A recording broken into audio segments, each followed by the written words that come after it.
अस्सलाम वालेकुम रहमतुल्लाहि वबरकातुहू। दोस्तों, मैं हूं इरफान खान, आप तमाम का इस्तकबाल करता हूं मेरे इस यूट्यूब चैनल में। जैसा कि हम लोग ने कल एक वीडियो में देखा, उस वीडियो के रिस्पांस पे से मुझे ऐसा लगा, आपके कमेंट्स पे से ऐसा लगा कि आप लोगों को वीडियो पसंद आया बहुत ज्यादा, और उसमें डिटेल इंफॉर्मेशन मैंने देने की कोशिश जो है तकरीबन की थी, लेकिन फिर भी कुछ बातें जो है रह गई थी। अगर उस पर बोलते बैठे इंफॉर्मेशन पे तो बहुत कुछ है, लेकिन मोटी मोटी बातें बताने की मैं कोशिश करता हूँ अक्सर। उसी जो वीडियो का ये बकिया हिस्सा या सेकंड पार्ट जिसको बोलेंगे, जिसमें मैं कुछ चीजें क्लियर करने की कोशिश करूंगा। कल हमारा वीडियो आने के बाद में फिर से मैंने एक बार जैसा सोशल मीडिया पे दो तीन चीजें कंफर्म की है कि मैंने इसके पहले ही बोला था कि वो पेशा जो है एसटी कास्ट के जो पेशा क्षेत्र होता है, पेशा स्पेशल भर्ती हो सकती है, ये मेरी पॉसिबिलिटी थी।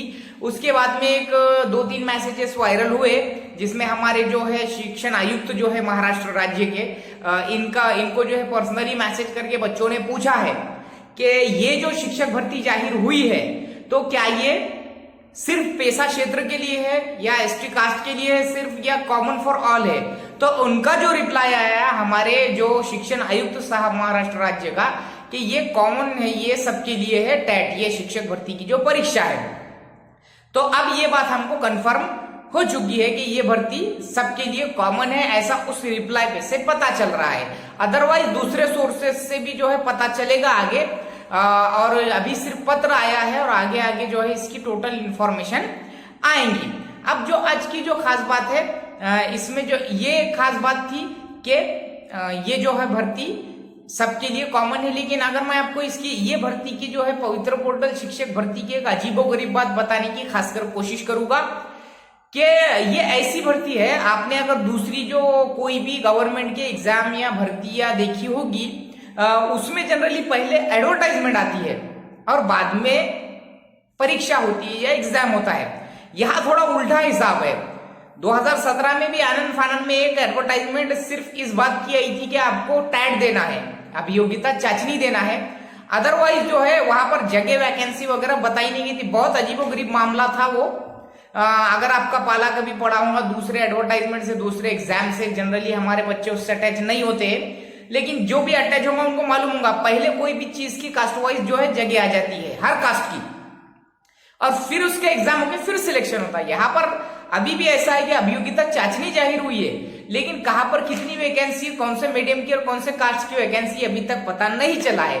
सिर्फ एग्जाम होगा, यानी कि 2017 को दोहराया जा रहा है टेट को, पहले टेट को, उस पैटर्न को। तो ये अजीबोगरीब मामला है, बहुत ही अजीब बात है। इसमें क्या होता है कि अब आप टेट दे देंगे, अगर हो गया इंशाल्लाह, तो इस बारी में वैसा नहीं होगा। मैं सिर्फ आपको बतला रहा कि पिछले बारी में ऐसा हुआ था, इस बारी में ऐसा होना नहीं, बहुत तकलीफ की बात है वो। तो इसमें पहले आप एग्जाम दे देते हैं और उसके बाद में जैसा एग्जाम देने के बाद हम लोग को जैसा जो पहले टेट में लगे हैं उन लोग को जो है 3-4 महीने बाद जो है ऐसा बताया गया था कि एडवर्टाइजमेंट आएंगी, फिर भी नहीं आई। उसके 6 महीने बाद तकरीबन आई, लेकिन फिर रेफरेंस नहीं दिए गए कोर्ट मैटर्स की वजह से, और दूसरे बहुत से जो विवाद थे उसमें कंट्रोवर्सीज थी उसकी वजह से। उसके बाद में हमारा एग्जाम होने के पूरे 1 साल 2 महीने बाद, यानी कि फरवरी 2019 में हमको ऑप्शंस देने के लिए कहा गया। मसले मसाइल बहुत थे, उर्दू मीडियम हो या हर मीडियम, एक मीडियम के लिए खुसूसी कोई भी साइड गवर्नमेंट नहीं लेती है। हमारे तो मसले नहीं थे, मसले थे दूसरे मीडियम्स के, आरक्षण के वगैरह वगैरह। उसमें मराठा आरक्षण, ईडब्ल्यूएस आरक्षण, माजी सैनिक का मसला वगैरह वगैरह था। हमको 1 साल 2 महीने बाद ऑप्शन आए, फिर हमने ऑप्शन दिए। उसके बाद में जो है वो जून में 9 अगस्त 2019 को लिस्ट लगी, सिलेक्शन लिस्ट, यानी 19 महीने 21 महीने तकरीबन वो लग गए थे, लेकिन अब नहीं लगेंगे। और वैसा सिलेबस भी नहीं रहेगा, ऐसा लग रहा मुझे, डिफाइन कर देंगे। पिछले बारी में सिलेबस डिफाइन नहीं था और इस बारी में सिलेबस डिफाइन होगा, और इस बारी में शायद हो सकता है पिछले बारी की जैसा पहले एडवर्टाइजमेंट दे दिया जाए और उस पर पूरा गौर करो। आगे चल के 15-20 दिन में जब भी मालूमात आएंगी गवर्नमेंट की तरफ से, उस जाहिरात की पीडीएफ डाउनलोड करके उसकी प्रिंट निकालो और पूरी ए से लेके जेड तक जितनी भी जो है अपनी मीडियम, अपना उर्दू है तो उर्दू मीडियम की अपने कास्ट की जैसा ओपन है तो ओपन की जगह कहाँ कहाँ है उसको मार्कआउट करके रख देने का, और अपन प्रेफरेंस देते टाइम उसको प्रेफर करने का, जहां हमको जगह सबसे ज्यादा जगह जहां उसको अपन ने दिमाग में लाके रख देने का, उसको टिक करके रख देने का। और जो ऑप्शंस दिए जाते बाद में तुम्हारे मार्क के हिसाब से दिए जाते हैं। मिसाल के तौर पे रैंडमली कंप्यूटर जो है ऑनलाइन शिक्षक भर्ती है, मे बी ऑफलाइन भी परीक्षा हो सकती है लेकिन नहीं होगी, ऑनलाइन भी अगर हुई तो उसमें क्या होता है कि तुम्हारे मार्क के हिसाब से, मिसाल के तौर पे आप ओपन कैटेगरी से बिलोंग करते हैं, आपने लिए 130 मार्क और ओपन की क्लोज हो गई 125 पे, यानी आपको ज्यादा मार्क है, तो वो क्या करता है आपको ऑप्शंस देने लगाता है, यानी कि आपके मार्क के हिसाब से वहां मार्क की आपके नोंद हो जाती है। और फिर वो कंप्यूटर रैंडमली एक सिस्टम होता है पवित्र पोर्टल का ऑनलाइन सिस्टम, वो जो है कमांड दी हुई होती है, वो आपको जो है वहां से प्रेफरेंस भेजता है, देता है आपको चॉइस करने के लिए आपके मार्क के हिसाब से, आपकी वैकेंसीज के हिसाब से। अगर आपको 150 भी मार्क है और आपकी एक ही वैकेंसी है और आपसे ज्यादा 151 वाला है, तो पहले वो 51 वाले ने अगर वो ऑप्शन दिया होगा तो सिलेक्ट वो होगा, आप नहीं होंगे, ये बात ज़हन में रखो।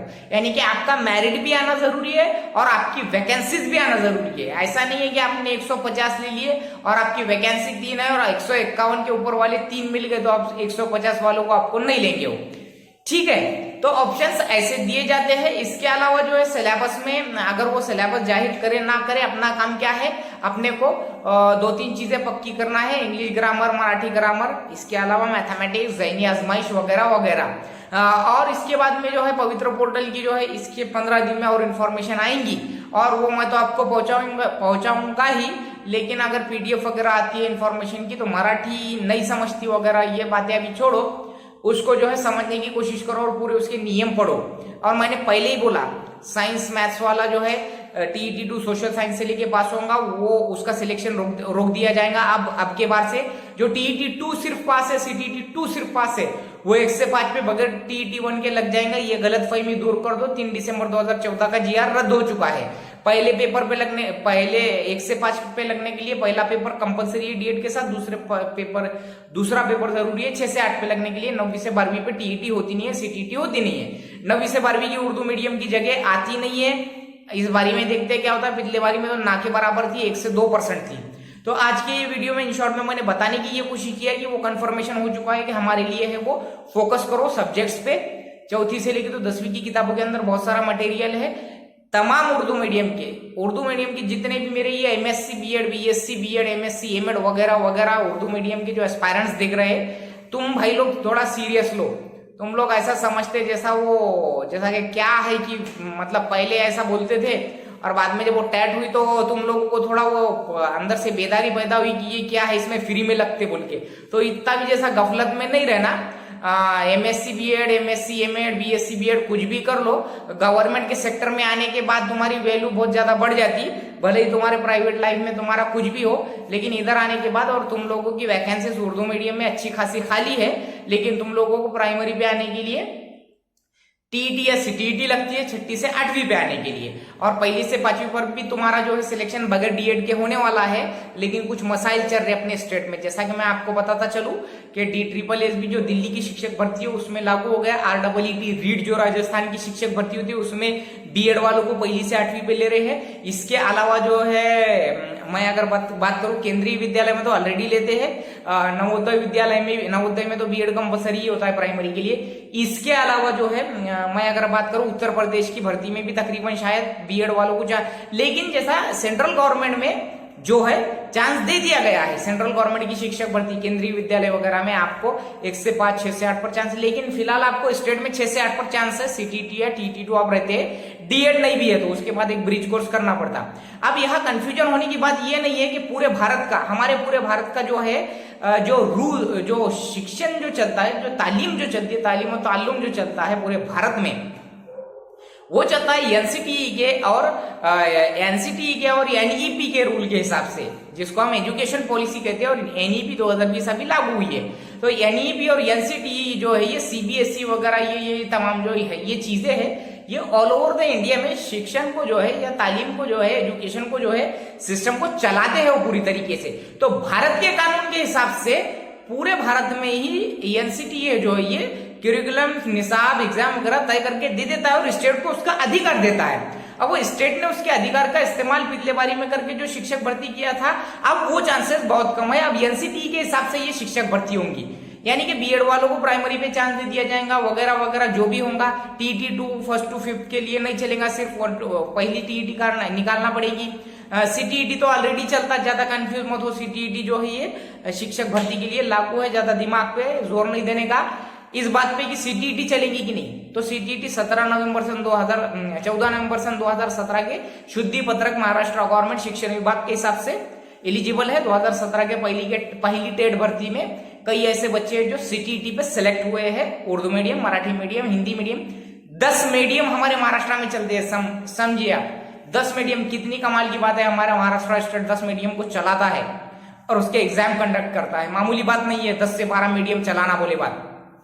हम उर्दू मीडियम है, हमको जो है इसकी तैयारी कैसी करनी है वो आगे बताऊंगा, लेकिन जो प्रकाशन मैंने बताया वो लूसेट वगैरह के जनरल नॉलेज के लिए, आईक्यू के लिए, अनिल अंकल की बुद्धिमत्ता चाटनी के लिए मराठी में। अगर आपको मराठी समझती है तो उर्दू मीडियम के उर्दू के प्रकाशन मेरा उतना कुछ जहन में नहीं है। मैंने 2-3 चीजें बताओ और भी आगे बताऊंगा। मराठी संपूर्ण मराठी व्याकरण के लिए हो, क्योंकि ये मुख्य परीक्षा है, इसमें मराठी व्याकरण पूछेगा।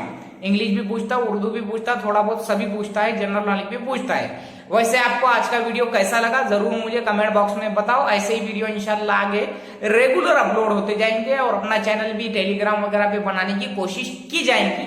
मवाद प्रोवाइड किया जाएगा वीडियो के जरिए हो या पीडीएफ के जरिए हो, लेकिन आपकी पढ़ाई उसमें सबसे मेन है। अपने को सबसे ज्यादा शौक है पीडीएफ के जमा करने का। ये है क्या, वो है क्या, इसकी पीडीएफ भेजो। मैंने ये हकीकत मेरा ऑब्जर्वेशन है, दुनिया का मवाद जमा करने में खुश है अपने बच्चे, अपने उर्दू मीडियम के बच्चे। इसका मवाद कुछ भी नहीं। वो टीईटी में जाके बस 70, 75, 80 बोले क्या हुआ तो बोले 5 मार्क्स से रहेगा, 8 मार्क्स से रहेगा। ये किंतु परंतु चलता ही नहीं। फ्यूचर के सामने मेहनत ही मेन है, किस्मत उसी वक्त रहती, दुआओं में असर भी उस वक्त रहता जब इंसान हरकत करता तो बरकत आती। ऐसा रहता तो किस्मत जो बदलती है वो दुआओं से जरूर बदलती है, और बेशक दुआओं से ही बदलती है, लेकिन अल्लाह ने हरकत में बरकत बोला तो उतनी हरकत करो तो आगे जिंदगी भर बरकत आएगी। वैसे वीडियो अच्छा लगे तो जरूर लाइक करो, कमेंट करो और उर्दू मीडियम वालों तक शेयर करो, जिसकी वजह से इनका जरूर फायदा होगा। अस्सलाम वालेकुम।